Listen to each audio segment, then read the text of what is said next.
संसद के मानसून सत्र के दौरान लोकसभा में समाजवादी पार्टी की सांसद डिम्पल यादव ने शिक्षा व्यवस्था, छात्रों के आंदोलन और जंतर मंतर पर उनके साथ हुए दुर्व्यवहार को लेकर केंद्र सरकार पर गंभीर आरोप लगाए। अब डिम्पल यादव का यह दमदार अंदाज सिर्फ संसद में ही नहीं बल्कि नीट आंदोलन के दौरान भी देखने को मिला। और सिर्फ डिम्पल यादव ही नहीं, उनके साथ समाजवादी पार्टी की सांसद इकरा हसन और प्रिया सरोज भी आक्रामक तेवरों में दिखी। दिल्ली के जंतर मंतर पर विरोध प्रदर्शन के बीच ये जो तस्वीर बनी, उसने उत्तर प्रदेश की राजनीति में एक नया सवाल जरूर खड़ा कर दिया है। क्या 2027 में बीजेपी के सामने अखिलेश यादव का सबसे बड़ा हथियार सिर्फ पीडीए नहीं बल्कि उनके साथ खड़ी यह नई महिला राजनीतिक तिकड़ी भी होगी? क्योंकि यूपी में 2027 का विधानसभा चुनाव अब दूर नहीं है। समाजवादी पार्टी के लिए 2024 का लोकसभा चुनाव एक बड़ा राजनीतिक मोड़ था। पार्टी ने उत्तर प्रदेश की 80 लोकसभा सीटों में 37 पर जीत हासिल की, जबकि बीजेपी 33 सीटों पर सिमट गई और कांग्रेस को 6 सीटें मिली। 2022 के विधानसभा चुनाव में बीजेपी ने 255 सीटें जीती थी और समाजवादी पार्टी 111 सीटों पर रही थी। यानी 2024 के लोकसभा चुनाव ने राज्य की राजनीतिक जमीन पर विपक्ष के लिए नई संभावनाएं पैदा कर दी। अब अखिलेश यादव की सबसे बड़ी चुनौती यह है कि लोकसभा चुनाव में बने सामाजिक गठजोड़ को 403 विधानसभा सीटों तक कैसे पहुंचाया जाए। अब यही डिम्पल यादव, इकरा हसन और प्रिया सरोज की भूमिका सबसे पहले सामने आती है।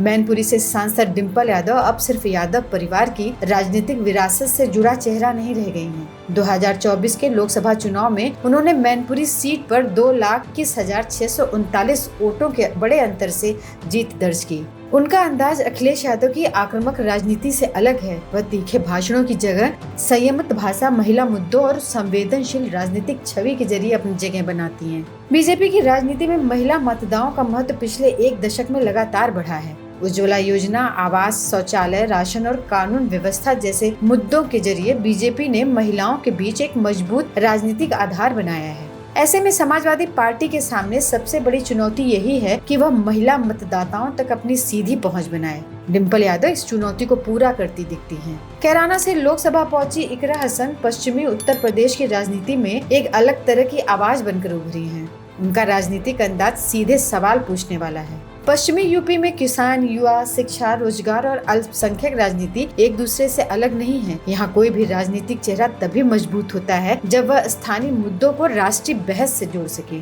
इकरा हसन के सामने यही अवसर है। उनकी सबसे बड़ी ताकत उनकी युवा पहचान है। उत्तर प्रदेश में 2027 का चुनाव युवा पीढ़ी के बीच लड़ा जाएगा, क्योंकि नेट विवाद, पेपर लीक और भर्ती परीक्षाओं की पारदर्शिता पर सवालों ने युवाओं के बीच बेचैनी पैदा कर दी है। ऐसे मुद्दों पर इकरा हसन का मुखर होना उन्हें सीधे युवाओं से जोड़ता है।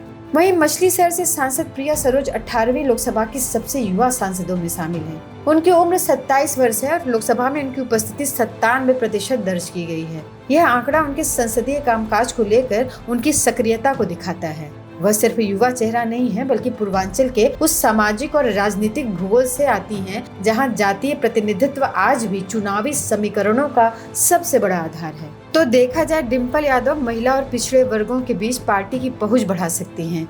इकरा हसन अल्पसंख्यक और युवा राजनीति की आवाज बन सकती हैं, तो वहीं प्रिया सरोज वंचित और दलित पिछड़े सामाजिक वर्ग के बीच पार्टी की नई पीढ़ी का चेहरा बनती हैं। अब यह सिर्फ 3 सांसदों का साथ नहीं है बल्कि यह पश्चिमी उत्तर प्रदेश, मध्य उत्तर प्रदेश और पूर्वांचल को जोड़ने वाली संभावित राजनीतिक रेखा है।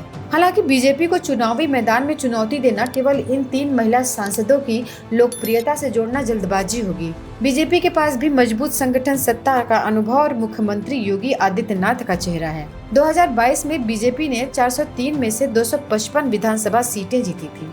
इसलिए सपा के सामने सिर्फ सरकार के खिलाफ माहौल बनाने की चुनौती नहीं है, उससे सत्ता के मजबूत संगठनात्मक ढांचे को चुनौती देनी होगी। यही कारण है कि 3 महिला सांसदों की भूमिका केवल भाषणों या प्रदर्शनों से तय नहीं होगी। उन्हें गांव, कस्बे, विश्वविद्यालय, महिला समूह और युवा संगठनों के बीच लगातार दिखाई देना होगा। फिर भी जंतर मंतर की तस्वीर को नजरअंदाज करना बीजेपी के लिए आसान नहीं होगा, क्योंकि इस तस्वीर में 3 ऐसे राजनीतिक संदेश एक साथ दिखाई दिए जिन पर 2027 का चुनाव टिक सकता है। पहला युवा असंतोष, दूसरा महिला राजनीतिक भागीदारी और तीसरा सामाजिक प्रतिनिधित्व। अगर इन तीनों मुद्दों को सपा लगातार जमीन पर ले आती है तो अखिलेश यादव का पीडीएफ फार्मूला केवल जातीय समीकरण नहीं रहेगा, बल्कि नए चेहरों और नए मुद्दों के साथ एक व्यापक राजनीतिक अभियान बन सकता है। देखा जाए तो डिम्पल यादव की संवेदनशीलता, इकरा हसन की बेबाकी और प्रिया सरोज की युवा ऊर्जा फिलहाल एक राजनीतिक संभावना है। इसे चुनावी ताकत में बदलना समाजवादी पार्टी की रणनीति पर निर्भर करेगा।